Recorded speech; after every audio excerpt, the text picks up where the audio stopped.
విజయ twins channel కి స్వాగతం. అందరూ ఎలా ఉన్నారు? బాగున్నారా? నేను కూడా చాలా బాగున్నాను. ఈ వీడియోలో వచ్చేసి నా మార్నింగ్ రొటీన్ చూడబోతున్నారు. ఈ రోజు అయితే నేను 5 గంటలకు నిద్ర లేసాను. రోజు ఏం లేకుండా అప్పుడప్పుడు మోటివేషన్ గా అనిపించింది పడుకోబోయే ముందు మోటివేషన్ వీడియోలు చూసినప్పుడు.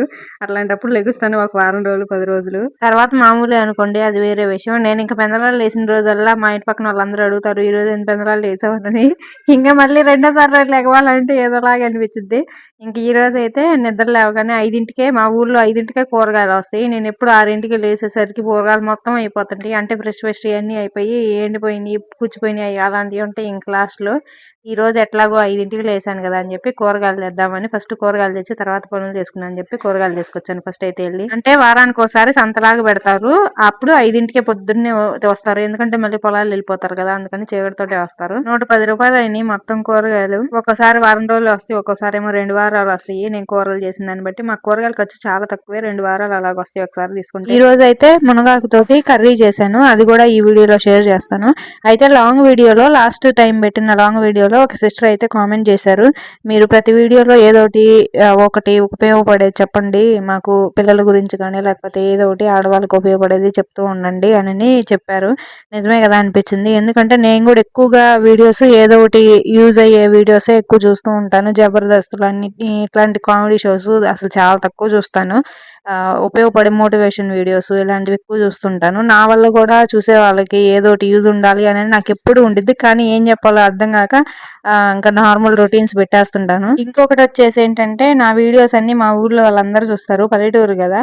నేనేమన్నా ఉపయోగపడేవి కానీ ఏంటి మోటివేషన్ వీడియోస్, మోటివేషన్గా ఏమన్నా ఆడవాళ్ళకి సంబంధించిన ఏమన్నా చెప్తే నా గురించి ఎక్కడ చెప్పుకొని నవ్వుకుంటారో, మాట్లాడుతుంది అని చెప్పి మాట్లాడుతుంది అని చెప్పుకొని నవ్వుకుంటారేమోనని నాకు కొంచెం అది భయం.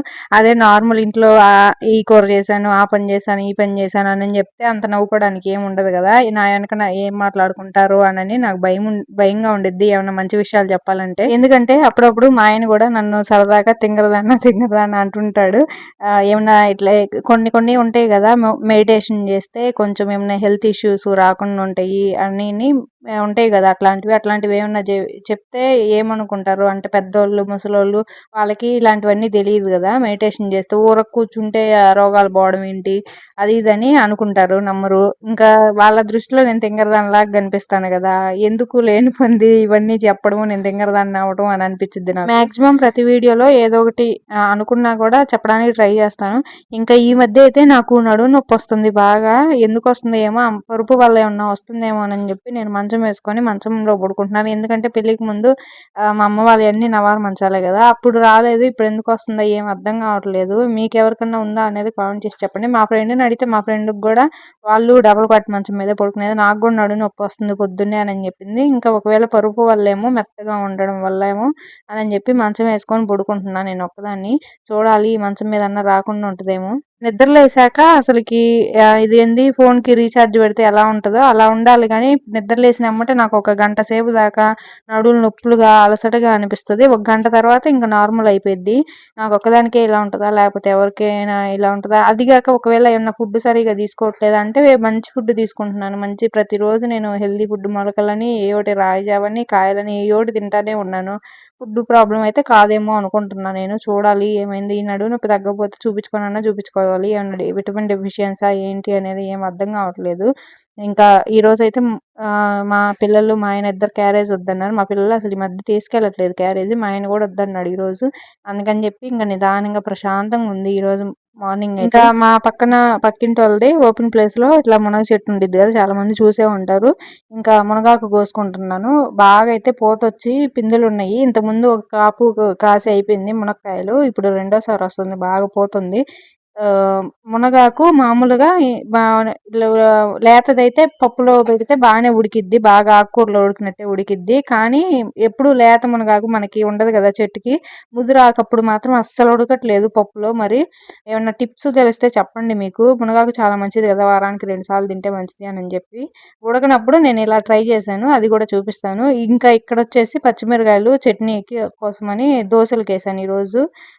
చట్నీ కోసం అని చెప్పి పచ్చిమిరకాయలు నీళ్ళల్లో ఉడకబెడుతున్నాను. నీళ్ళల్లో ఉడకబెట్టడం వల్ల ఏంటంటే అసలు చట్నీ చేసుకోవచ్చు. వేరుశనగపప్పు కూడా నార్మల్గా ఫ్రై ఫ్రై చేస్తాం కదా, ముందు రోజు పచ్చడి కూడా ఉంటే అది కూడా కొంచెం తీసి పెట్టాను. చట్నీ కొంచెం, పచ్చడి కొంచెం వేసుకొని తింటారు దోశల్లో అని చెప్పి. ఇంకా ముందు రోజు నైట్ నేను ఏం పని చేసుకోలేదు, ఎందుకంటే మా ఆయన వద్దని చెప్పి నైటే చెప్పేశాడు. ఇంకా క్యారేజ్ వద్దంటే టిఫిన్ ఒక్కటే కాబట్టి తక్కువ పని ఉండిద్దిలే అని చెప్పి, అంట్లు కూడా ఎక్కువ లేవు, కొంచెం ఉన్నాయి. ఎక్కువ ఉంటే నైటే గడిగేస్తుందని, చాలా తక్కువ ఉండేసరికి ఇంక రేపు పొద్దున్నే గడిగేసుకోవచ్చులే ఒక స్టవ్ మీద ఎన్ని పెట్టేసి అని అనుకున్నాను.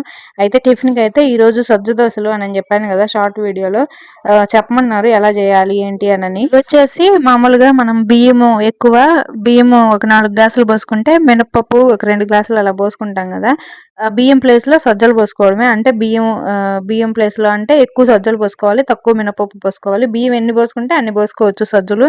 చాలా నార్మల్ గా బియ్యంతో చేసిన దోశలు లాగే ఉంటాయి, అసలు తేడా ఏముండదు. దోశలు కూడా బాగా వస్తాయి. మామూలుగా మా ఆయన ఇట్లా రాగులతో వీటితో ఏమన్నా డిఫరెంట్ గా హెల్తీకి మంచిది అని చెప్పి చేసేవి అంతగా ఇష్టంగా తిండు, కానీ ఈ సజ్జలతో చేసిన దోశలు మాత్రం తిన్నాడు. మామూలుగా బియ్యంతో చేసిన దోశలు లాగే ఉన్నాయని చెప్పి దీంట్లో రాగులు కూడా వేసుకోవచ్చు. ఇంతకు ముందు అట్లాగే రాగులు, సజ్జలు, మినపప్పు 3 వేసి చేస్తే మా ఆయన రాగులు వేసేసరికి అదొక కలర్ లో ఉంటాయి కదా, కొంచెం కలర్ చేంజ్ అవుతాయి కదా, కలర్ చేంజ్ అయ్యేసరికి నాకు తినబుద్ధి కావట్లేదు చూస్తే అని అన్నాడు. అందుకని రాగులు వేయకుండా ఇంకా సజ్జలు, మినపప్పు వేసి చేస్తున్నాను. ఈ సజ్జ దోశలు ఏంటంటే మనం నైట్ నానబెట్టుకొని సజ్జలు, మినపప్పు 2 నానబెట్టుకొని పొద్దున్నే అప్పటికప్పుడు మిక్సీకి వేసుకొని చేసుకోవచ్చు. పులిసినా బాగుంటాయి, పులవపోయినా కూడా బాగుంటాయి, అసలు తేడా ఏమి ఉండదు, చాలా బాగుంటాయి, ట్రై చేయండి. నేను ఈ మధ్య ఏంటంటే చపాతీలు ఎక్కువగా చేయడం వల్ల, ఈ చపాతీలు చేయడం వల్ల అనుకుంటే దోశలు సరిగా రావడం లేదు. ఆయిల్ వేసి ఉల్లిపాయ రుద్దితేనే వస్తున్నాయి. ఇంతకుముందు ఫస్ట్ లో అయితే అసలు ఆయిల్ అయిపోయినా కూడా దోశ పెనం కొన్న కొత్తలో ఆయిల్ అయిపోయినా కూడా బాగా వచ్చాయి. ఈ మధ్య చపాతీలు కలవడం వల్ల అనుకుంటా అంతగా బాగా రావట్లేదు, ఆయిల్ వేస్తేనే వస్తున్నాయి. అదే రైస్ తక్కువ తినమంటున్నారు కాబట్టి ఈ మధ్య చేస్తున్నాను అప్పుడప్పుడు. ఇంతకు ముందు ఏంటంటే మనకి స్టోర్ లో బియ్యము కొన్ని రోజులు పోసాను, తర్వాత నాకు ఏమనిపించింది అంటే ఈ స్టోర్ లో బియ్యం ఉంటాయి కదా, కోటా బియ్యం రూపాయికి వస్తాయి కదా, అవి పోస్తే తక్కువ రేటు కదా, దోశలు ఫ్రీగా అంటే మినపప్పు ఒక్కటే కదా ఖర్చు అని అనిపించింది. కానీ దోశలు ఏమో కేజీ 50 రూపాయలు అయ్యేసరికి అబ్బా ఎందుకులే అంత ఖర్చుతోటి, కోటా బియ్యం అయితే తక్కువ రేటు కదా అని అనిపించింది నాకు అప్పుడప్పుడు. అందుకే అప్పుడప్పుడు పోయిను. మళ్ళీ తర్వాత ఏమో కొన్ని విషయాలు విన్నప్పుడు, అంటే వాళ్ళకి హెల్త్ బాగాలేదు, ఇలా బాగాలేదు అని చెప్పి అవన్నీ విన్నప్పుడు అబ్బా ఆరోగ్యం కంటే డబ్బులు ఎక్కువ అంటలేనని చెప్పి మళ్ళీ మొదలు పెడతాను. ఒక వారం రోజులు ఇట్లా, ఒక వారం రోజులు అలాగే చేస్తుంటాను. నా మైండ్ ఎప్పుడు ఒకలాగా ఉండదు. మీలో ఎవరన్నా ఉన్నారా ఇలా అనేది కామెంట్ చేసి చెప్పండి. ఇంకా వాళ్ళు పెందలాడే టిఫిన్ అంటే నైట్ పెందలాడే తింటారు కదా టిఫిన్, మా పిల్లలు పొద్దున కూడా పెందలాడే తింటాం అనేసరికి ఫస్ట్ అయితే దోశలు పోసిచ్చి వాళ్ళకి, ఇంకా మధ్యాహ్నానికి కూడా కూర ఇప్పుడే చేసేస్తున్నాను. ఇంకా పని అయిపోతే నాకు ఇంకా మిషన్ కుట్టుకుందాంలే అని చెప్పి డ్రెస్సులు కుట్టేవి ఉన్నాయి వాళ్ళవి, అవి కుట్టుకుందాంలే అని చెప్పి ఇంకా ఇవి కూడా కూర కూడా చేసేస్తున్నాను. అన్నం వరకు మధ్యాహ్నం వండొచ్చులే అని చెప్పి మునగాకు కోసుకొచ్చాను కదా, దాంట్లోకి ఉల్లిపాయ, టమాటాలు కట్ చేసుకుంటున్నాను. మామూలుగా మునగాకు ముందు రోజు నైటే కోసి పెట్టుకొని ఒక క్లాత్ మీద పెట్టుకొని అదే ఇంకొక పైన క్లాత్ కప్పి పెడితే ఆగంతా రాలిపోయింది దాని అంతటా అదే. కానీ నాకేంటో అప్పటికప్పుడు కోసుకొచ్చి చేస్తేనే విటమిన్స్ అన్ని ఉంటాయి అనే ఫీల్ ఉండిద్ది మైండ్ లో, అందుకని అప్పటికప్పుడే కోసుకొచ్చేస్తాను. ఇంకా దోశలు తిన్న తర్వాత మజ్జిగ బాటిల్లో పోయమని అడుగుతున్నారు వాళ్ళ ఫ్రెండ్స్, ఎవరు బాటిల్లో పోసుకొని తెచ్చుకుంటున్నారంట. 4 రోజుల నుంచి అడుగుతున్నారు. మా ఆయనేమో ప్లాస్టిక్ బాటిల్ వద్దులే అవి హెల్తీ కాదు తీసుకెళ్ళినా కూడా అంటున్నాడు. ఇంకా సరే 4 రోజుల నుంచి అడుగుతున్నారు కదా అని చెప్పి నేను సరే పోషిస్తానని చెప్పాను. మిక్సీకి వేసాను మజ్జిగ. ఈ మధ్య మజ్జిగ తెగ తాగుతున్నారు. ఇంకా పద్దాకలు గ్లాసులు వచ్చి కొంచెం చేయడం ఎందుకులే అని చెప్పి ఒకేసారి మొత్తం మజ్జిగ మిక్సీకి వేసేసాను. మిక్సీకి వేస్తే చాలా బాగుంటాయి టేస్ట్, నాకు ఎందుకంటే మెత్తగా మెదుగుతాయి కదా, అదిగాక నేను మేగడతో పాటు వేసేస్తాను, తీయగా టేస్ట్ చాలా బాగుండిద్ది. ఇంకా కాసిన రాగి జావలో పోసి కాసిన బాటిల్స్ లో కూడా పోసి ఇచ్చాను. ఇప్పుడు వెళ్ళేటప్పుడేమో దోశలు తిన్న తర్వాత రాగి జావ తాగుతారు, ఆ మజ్జిగ ఏమో మధ్యాహ్నం అన్నం తిన్న తర్వాత తాగుతారంట. నేనేమో పాసిపిల్లకి తాగండి అప్పుడు వాటర్ బదులు ఈ మజ్జిగ తాగితే మంచిది, ఎందుకంటే మధ్యాహ్నం అన్నం తిన్నాక పొట్ట ఫుల్ అయ్యిద్ది కదా, అప్పుడు ఎందుకులేనంటే ఆహా లేదు మా ఫ్రెండ్స్ మధ్యాహ్నం అన్నం తిన్న తర్వాత తాగుతారు, మేము కూడా అట్లాగే తాగుతాం అని అంటున్నారు. ఇంకా మా పక్కన వేరే వాళ్ళు పూలు ఇచ్చారంట పిల్లలకి పెట్టుకోమని, అవి విచ్చిపోయి ఉన్నాయి. కానీ ఇంక వీళ్ళకి పూలు అంటే చాలా ఇష్టం. ఇంకా అందుకని పిలకల్లోకి ఎన్ని పడతాయిలే అని చెప్పి కొన్ని కడుతున్నాను పని అయిపోయిన తర్వాత కొంచెం పిలకల్లోకి. అయితే నాకు మ్యాటర్ మాత్రం గుర్తుండిద్ది, కొన్ని కొన్ని విన్నప్పుడు అది ఎవరు ఏంటి ఇవన్నీ గుర్తుండవు. మామూలుగా ఎవరో ఒక సైంటిస్ట్ టెస్ట్ చేశారంట, రైస్ని తీసుకొని ఒక 3 రోజులు రోజు ఒక 3 బాక్సుల్లో పెట్టేసి 3 గిన్నెల్లో పెట్టేసి ఒక రైస్కేమో ఐ హేట్ యూ అని చెప్పి తెగ తిట్టడము దగ్గరికి వెళ్ళి ఒక ఒక దాని రైస్ దగ్గరికి వెళ్ళి రోజు తిడుతూ ఉన్నాడంట 3 రోజులు. ఇంకో దాని దగ్గరికి వెళ్ళి ఐ లవ్ యూ చెప్పడం, నువ్వంటే నాకు చాలా ఇష్టమని ఆ రైస్ తోటి చెప్పడం, ఇదంతా చేస్తున్నాడంట. ఈ రెండిటితోటి కంపేర్ చేస్తే ఐ లవ్ యూ రోజు నువ్వంటే నాకు ఇష్టమని మంచిగా పొగుడుతూ అట్లా ఉన్న రైస్ ఏమో అస్సలు పాడవలేదంట. తిడుతూ ఉన్న రైస్ ఏమో మొత్తం పాడైపోయిందంట. అది నాకు ఎలా చెప్పాలో తెలియట్లేదు కానీ మీకు ఎవరికైనా తెలుసో లేదో, మీకు తెలిస్తే కనుక ఆ కథ గురించి కొంచెం కామెంట్స్లో ఎక్స్ప్లెయిన్ చేసి చెప్పండి. అది విన్న తర్వాత నాకేమీ అనిపించిందంటే సేమ్ దీనిలాగే మనుషులను కూడా ట్రీట్ చేయాలి, మంచిగా ట్రీట్ చేయాలి. కొంతమంది ఎప్పుడు పిల్లల్ని తిడుతూ ఉంటారు, తిడతా ఉండడం వల్ల సైడ్ ఎఫెక్ట్స్ చాలా ఉంటాయి అని చెప్పి ఆ కథ ద్వారా చెప్పారు. మేము ఇంతకుముందు మా పిల్లలకి మామూలుగా ముద్దులు పెడుతుంటాం, హగ్ చేసుకుంటాం, ఇవన్నీ ఉంటాయి కానీ ఐ లవ్ యూ అని చెప్పము. కానీ ఇది విన్న తర్వాత ఈ మధ్య 1 సంవత్సరం నుంచో 2 సంవత్సరాల నుంచో ఐ లవ్ యూ అని చెప్పడం స్టార్ట్ చేసాము. నేనే చెప్పాను మా ఆయనకి ఇట్లా చెప్పాలంటే ఇలా ఉండిద్ది అని చెప్పి, అది తెలిసిన దగ్గర నుంచి ఇద్దరం స్టార్ట్ చేసాము. ఇంకా అది నాకు వర్కౌట్ అవుతుందేమో అని అనిపించిద్ది. మీలో ఎవరికైనా తెలిస్తే దీని గురించి కామెంట్ చేసి చెప్పండి. పిల్లలు హెల్తీగా హ్యాపీగా ఉండాలంటే గనక ఇలాంటివి ట్రై చేయండి. నాకేమో నిజమే అనివి నమ్మాలనిపించిద్ది ఇలాంటివన్నీ. ఎందుకంటే నేను కొన్ని కొన్ని బుక్స్ చదివాను ఇంతకుముందు, పిల్లలు పుట్టక ముందు ప్రెగ్నెన్సీలో ఉన్నప్పుడు బాగా చదివాను. అట్లాంటప్పుడు సీతాయనం బుక్ కానీ, అంటే నాకు బుక్స్ పేర్లు చదివి ఏ బుక్స్లో ఉంది అనేది గుర్తులేదు కానీ నమ్మాలనిపించిద్ది ఇట్లాంటివి ఆ బుక్స్ చదవడం వల్ల అనుకుంటా. దాంట్లో కొన్ని కొన్ని ఉన్నాయి ఇలాంటివి. అందుకని ఇంకొచ్చేసి నేను వాళ్ళ పిల్లలు స్కూల్కి వెళ్ళిన తర్వాత వాళ్ళు ఎలాగో మధ్యాహ్నం అన్నం తీసుకెళ్ళలేదు కదా, నేను టిఫిన్ చేసి తీరిగ్గా చేసుకుందామని చెప్పి అప్పుడు స్టార్ట్ చేశాను. తాలింపు వేసి ముందుగా మామూలుగా టమాటాలు ఉల్లిపాయలు వేసుకోవాలి. ఇంకా వేగిన తర్వాత మునగాకు ఇవి చించేసి అవి వేగేటప్పుడు ఇంకా తర్వాత ఇవి ఆకులన్నీ దుసేసుకుని వేసుకోవాలి. అవి వేగిన తర్వాత ఇవి వేసుకొని ఇంకా కుక్కర్ మూత పెట్టేసేయడమే. మామూలుగా అయితే కూర గిన్నెలో చేసేసుకోవచ్చు, కానీ మునగాకు అస్సలు ఉడకదు కదా, నాకు చిరాకు వచ్చిద్ది ఎంతసేపు ఉడకబెట్టాలో. అందులోనూ ముదిరాకు ఉందంటే అస్సలు ఉడకదు, పప్పులో అయితే ఇంకా అసలు బాగోదు. అందుకని చెప్పి ఇట్లా ట్రై చేస్తున్నాను, ఎలాగోలా మా పిల్లలకి మునగాకు తినిపించాలి అని చెప్పి. కుక్కర్ పెట్టడం వల్ల ఉడుకుతుంది, బాగానే ఉండిద్ది, కర్రీ లాగా ఉండిద్ది. ఇంకా నేను ఏ కూరలో అయినా కూడా ఎండు కొబ్బరి పొడి వేస్తాను, చాలా బాగుండిద్ది టేస్ట్. తాలింపులో కొంచెం 2 చిన్నులపాయ రబ్బర్ కూడా వేస్తే బాగుండిద్ది ఫ్లేవరు. చిన్నులపాయలు మళ్ళీ తర్వాత ఎండు కొబ్బరి పొడి, ఇంకంతే, ఉప్పు కారం పసుపు ఇవన్నీ కామను. అవన్నీ వేసేసి ఇంకా మూత పెట్టేసేయడమే. ఒక 2 3 విజిల్స్, 3 విజిల్స్ వచ్చినా బాగుంటుంది, మెత్తగా అయిపోయింది. 3 విజిల్స్ అనుకుంటా నేను రప్పించింది. 3 విజిల్స్ వచ్చిన తర్వాత ఆపేసేయడమే. నేను చాలా తక్కువ చేశాను, ఎందుకంటే మా ఆయన తిండు, మా ఆయనకి నచ్చదంట ఈ కూర. ఇంకా మా పిల్లలు నేనైతే చాలా బాగా తింటాము.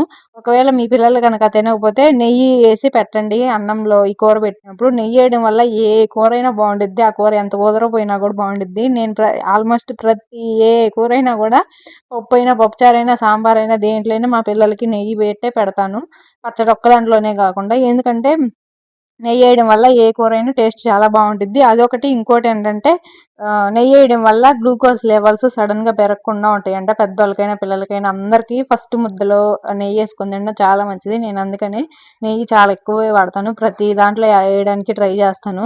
ఇంకా కూర ఉడికిన తర్వాత ముందు రోజు పచ్చడి కొంచెం, ఈ కూర కొంచెం వేసుకొని తింటున్నాను. నాకు బాగానే అనిపించింది, మరి మా ఆయనకి ఎందుకు నచ్చదో. మామూలుగా మనం పుల్లగూర చేస్తాం కదా, తోటకూరలో ఉప్పు టమాటా ఉల్లిపాయ ఇవన్నీ వేసి తర్వాత తాలింపు పెడతాం కదా, కొంచెం ఆ ఫ్లేవర్లో అనిపిస్తుంది. ఎవరైనా ట్రై చేయకపోతే తెలియకపోతే ట్రై చేయండి, ఎలా అనిపించింది అనేది కామెంట్ చేసి చెప్పండి. మీకు నచ్చిద్దో నచ్చదో కానీ నాకైతే నచ్చిద్ది, మా పిల్లలు కూడా చాలా ఇష్టంగా తింటారు. నేను ఈ పొద్దునే చెప్పేస్తాను, ఈరోజు మీకు చాలా ఇష్టమైన కూర చేస్తున్నాను తెలుసా అని చెప్పి పొద్దునే చెప్పేశాను. ఏంటి అని అడగగానే ఇట్లా మునగాకు కూర అని అంటే, అవునా, ఆ రోజు పోయినసారి చేసినప్పుడు అదే ఫస్ట్ సారి చేసినప్పుడు చాలా బాగుంది, మరి రేపు కూడా చెయ్యి అని చెప్పారు, అందుకనే చేస్తున్నాను. ఇంకా వాళ్ళకి నచ్చింది కదా అని చెప్పి నేను ఏదైనా ఇట్లాంటి ఆకుకూరలు ఏమైనా చేసేటప్పుడు హెల్దీ ఫుడ్ చేసినప్పుడు చెప్తాను, మీకు ఈరోజు చాలా ఇష్టమైన కూర ఏంటో గెస్ట్ చేయండి అని చెప్తాను. వాళ్ళు ఏంటిది అని అన్నప్పుడు ఇట్లా ఆకుకూర పోయినసారి చేసినప్పుడు మీకు చాలా నచ్చింది కదా, 2 సార్లు వేసుకొని తిన్నారు కదా, మళ్ళీ చేయమన్నారు కదా అని చెప్తాను, ప్రిపేర్ చేస్తాను. అట్లాగా అప్పుడు ఇంకా ఇష్టం ఎక్కువ పెరిగిద్ది ఆ కూర మీద. ఇంక ఈ రోజు అయితే బెడ్షీట్లన్నీ వాషింగ్ మిషన్కి వేద్దామని చెప్పి పిల్లలు స్కూల్కి వెళ్ళి నేను తిన్న తర్వాత అన్నీ వేస్తున్నాను మధ్యాహ్నం టైంలో. నాకు మధ్యాహ్నం టైంలోనే బట్టలు గుర్తొస్తాయి, పొద్దున్నే గుర్తురాదు. మా ఆయనేమో పొద్దున్నే వేసుకోవచ్చు కానీ తిడతా ఉంటాడు. ఇంకా ఈ వీడియో ఎలా అనిపించింది అనేది కామెంట్ చేసి చెప్పండి.